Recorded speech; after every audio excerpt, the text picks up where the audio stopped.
President Jacob Zuma is about to address the official opening of the Groot Marico Heritage Site and Liberation Heritage Route in the Northwest.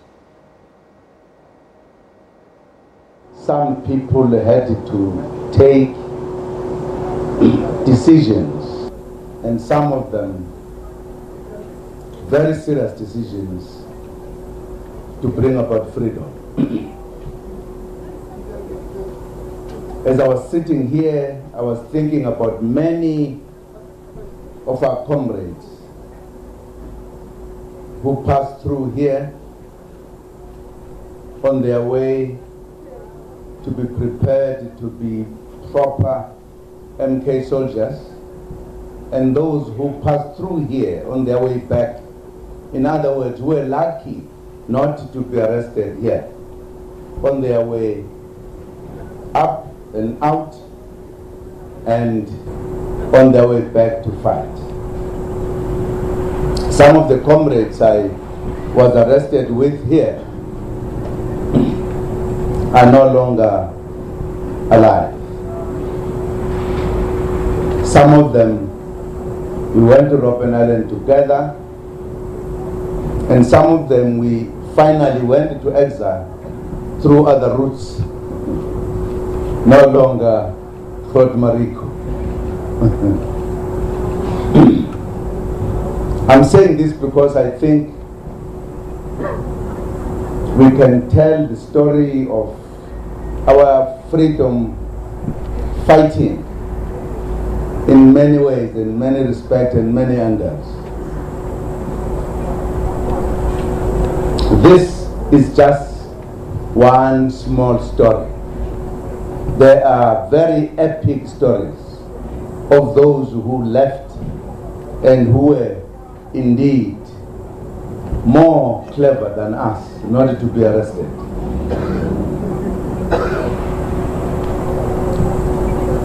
The day we were arrested, if I remember very well,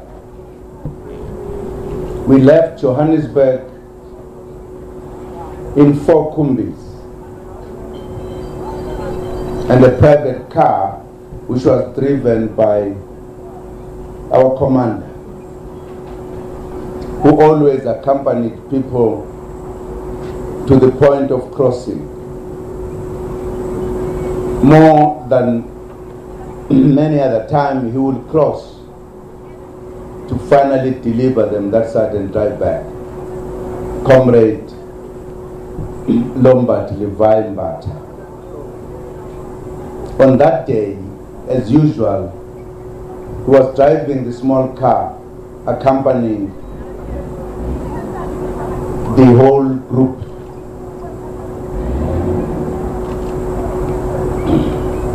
Mbata, I must explain a little bit. He took over from Joe Modise before Joe Modise left the country. Joe Modise was the commander, operational. So when he left, Mbata took over. Mbata was a very brave man, brave comrade. He was identified by Ndate Sisulu in Everton. He came from Everton. He had been part of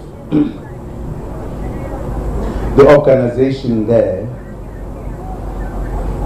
He was seen more vividly during the bus boycott of Everton. So when the struggle changed and it needed men with real hearts, not in Itlizwenku, that's one again Itlizwenku. Yeah, he was identified by Ndate Sisulu, and Joe Modise was very happy with him. So he was our leader. He was going to drop us and go back. That was his job. As people came from all provinces to Johannesburg, he was then responsible to collect them from Johannesburg to take them across. The report, or the number of all of us, including him, were actually 52. 3 Kumbis plus him, they were arrested in the evening. Our driver thought he was bright enough. He didn't follow the national road. He wanted to take shortcuts, and he got lost. So early in the morning, because we kept on saying, when are we arriving? Because we were told a few hours we'd be there. And he confessed he was lost. So he stopped in the morning. He said, guys, we can't go. We only drop people there at night, not during the day. And when he gave evidence in court, he said, we were like lions behind the Kumbi. We wanted to strangle him when he talked about us going back, because we wanted to go forward, because we were on our road to train abroad. That's what happens when we have not trained, when you think you know, when you don't know. Because the reason why the driving and crossing was in the evening, it was for good reasons, not during the day. But we said to this fellow, you are driving forward, find the road and go forward. And the poor fellow says, I had no alternative. He tried to say, look, my tank is leaking and my petrol is very small. We said, hey, find the garage. We will take out our money and fill up the car. That's what we did. So by the time we came to this site, it was at about 11.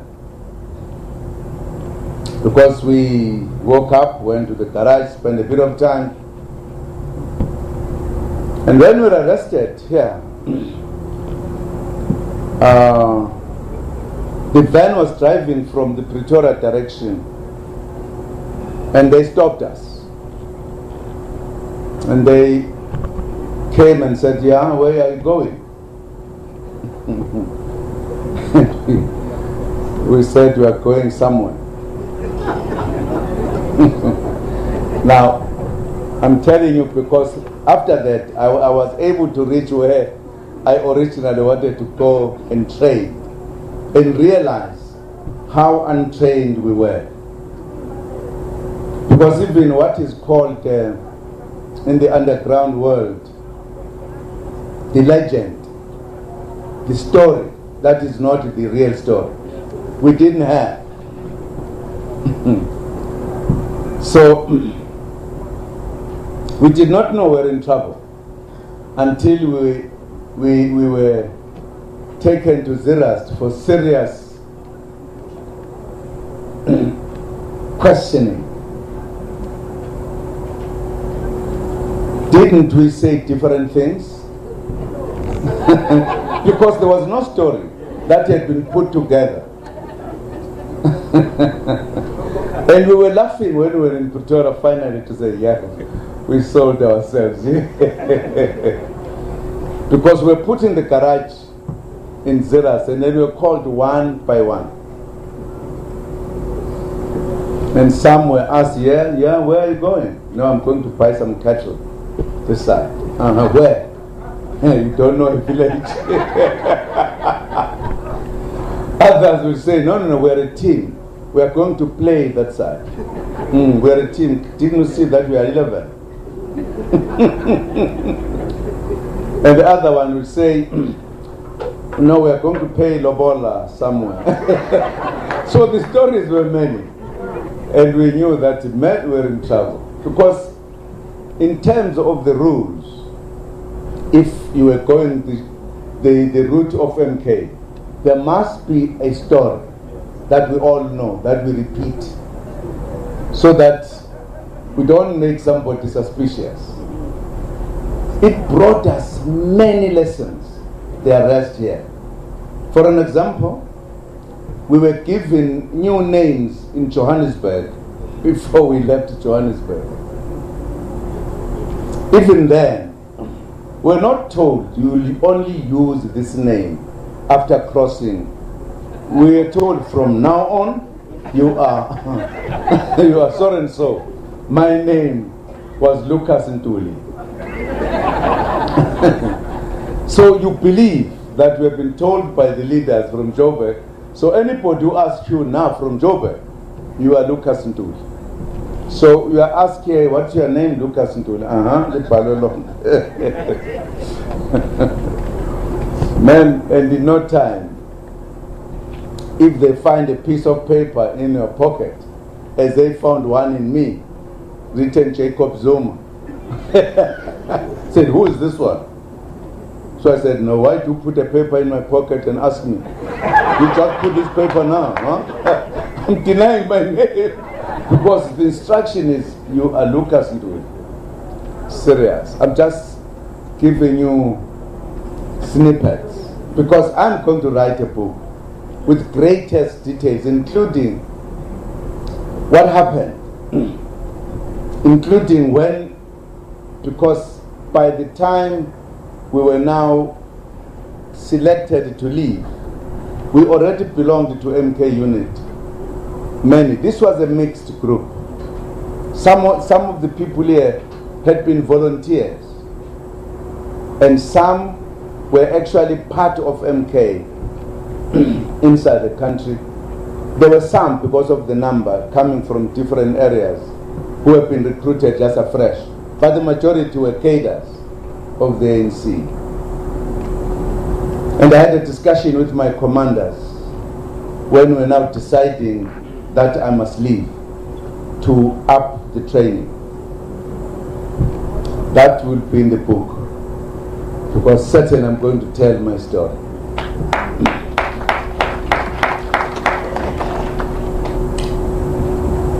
Then we were on the Kumbi coming this side. When we were stopped, when we were taken to the police station and we were questioned, in the Kumbi, predominantly the majority of us could not speak any Tswana. Any. Only one fellow could speak Tswana. His code name was Pete Mashang. So we're sitting in that van, looking exactly. And this policeman was wondering. So he asked in Suzwan, Evan, where are you going? We're just coming from Pretoria. We arrested about 3 Kumbis and a small car in the evening. We've just dropped them in Pretoria. And we don't hear, we did not understand, son. And Mashangu could not keep quiet with this news. So he whispered to us, hey, upeliwe madoda. He says, no, he's asking, where are you going? And we realized that the whole group was arrested. And of course, we were just one story. They were relaxed there at the police station. Because we got there, we sat there, we were hungry. Very hungry. We hadn't eaten, we'd last eaten the previous day. We were hungry, we were thirsty, we asked for water, they gave us. And when we left Johannesburg, in the home of my leader there, Ndate Tingaki, he had come to check with us where we were staying. We were staying in his house. I think it was clearly an underground house. There was no child, there was no chicken, there was no mother. It was just us. Totally underground house. So when we were leaving, one of our comrades says, let us take bread. Now we think we get to Tswana, we are fine. He said, who? We? Bread, sorry. So he just took one loaf and kept it. So when we were sitting at 3-4ish, we kept on looking at his bread now. All of us. And he pretended he's not looking at us. And somebody said, Munna, we're hungry. He says, no, I said you must carry bread. You guys said no. He said, keep your being gentlemen. It's your business. In any way. We're beaten up there one by one. And when you come back, we are not brought to others to tell them what is happening. We are separated. In any way, that was finished. We slept in one cell, all of us. We then said, man, they are relaxed. In the morning, let us all escape. My daughter, Ibutswana Indala. We just moved to the fence. Whatever happens, if you cross, fine. There was one who was older in the group, Matthew Ndaba from Cape Town. We said to him, well, those amadolo sethanda ukuqina nibalibazise nje mabenibamba niguquze sibe sihamba thina. And when we woke up, they came in big numbers. They formed a corridor from the door to the door of the van, a corridor with every stick you can think of. So as we tried to get out, we realized, here, manna, the police are here. You get back, they say, comment.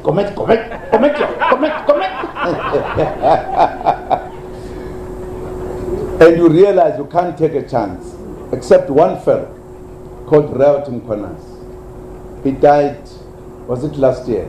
Yeah, he died last year from Mpange. He was such a brave man. He saw a small gap between the police and went for it. And he was wearing an overcoat. When he was going to the gate, it was serious. They jumped and got hold of him. No one could take another chance. By the time they brought him back, we were already inside. He was a very clever fellow. So he had a very short neck. So they were holding him like this. And they thought it is here. It was just here. So they thought they got him. So when they pushed him and he went and he put his foot on the other, all sides of the door, open door, and pushed them back, and they all fell. He came back, he walked in. So everywhere when you're going to Pretoria, they were stopping, putting petrol in police station. They say, hey, these are Springboks, watch.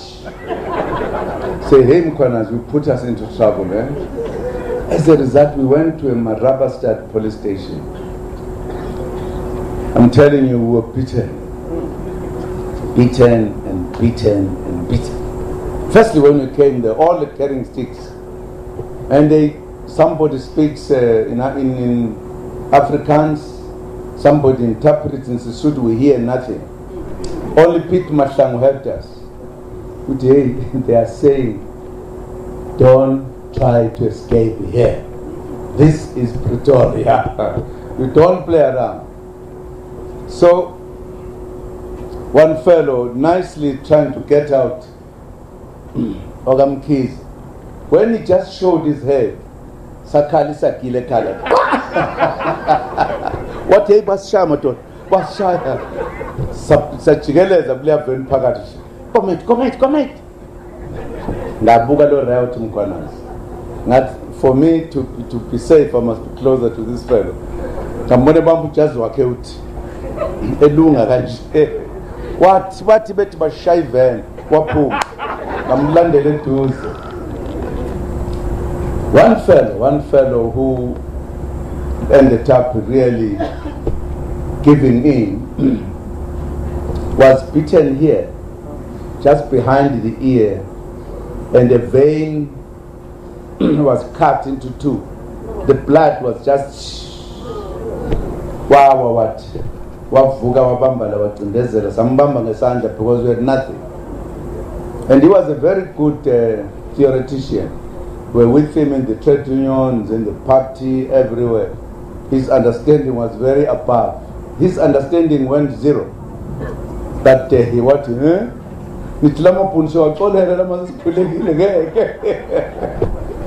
But that was the story.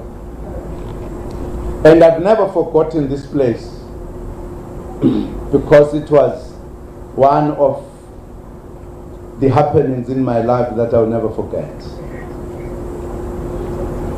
When we were coming back, I was sent from Lusaka as the first person to lead a small delegation to start what was called Talk About Talks.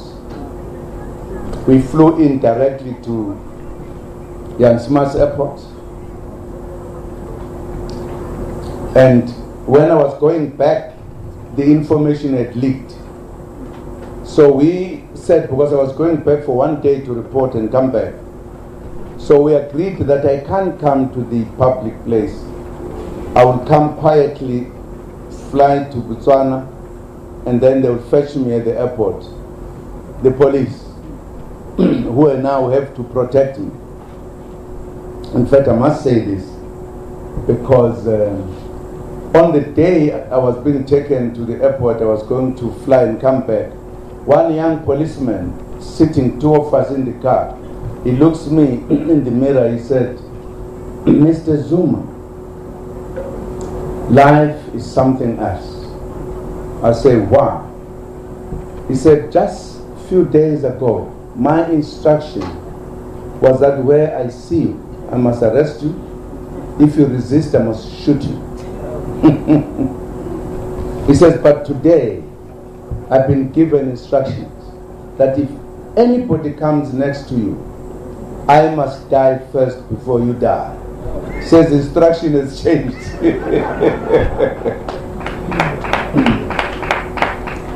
And when I was passing through this, police was fetching some documents at the police station in Zerast.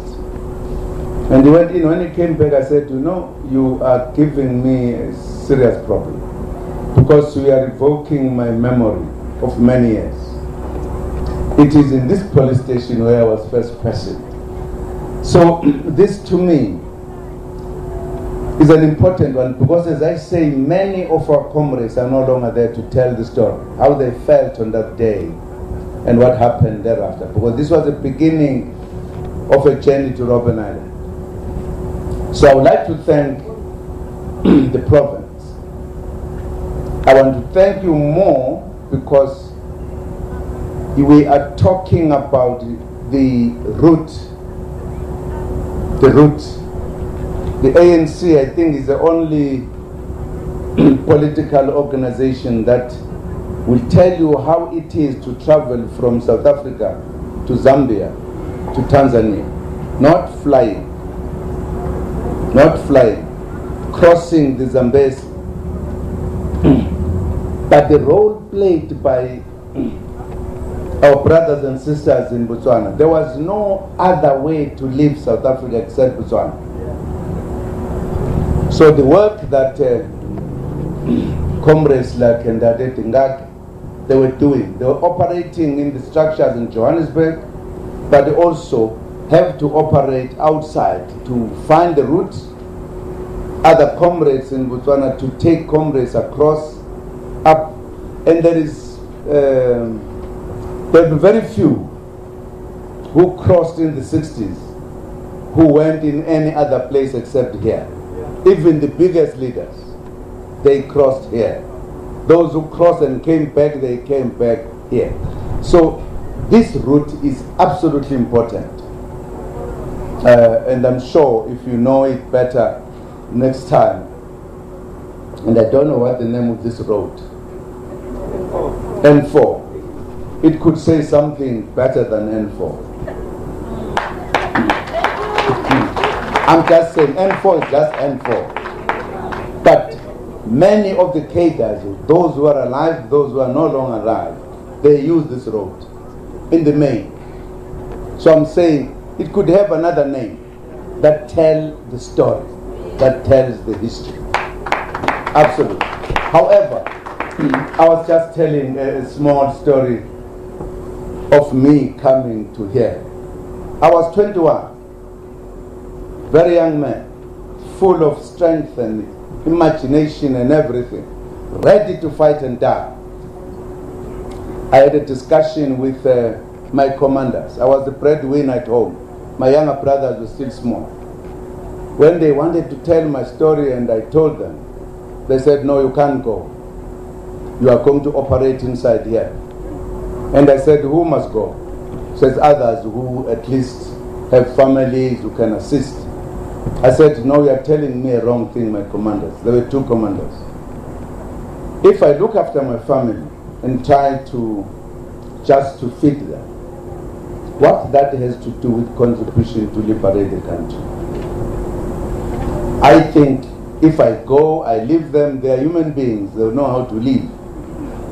I would be able to get a training that will assist the oppressed people, not one family.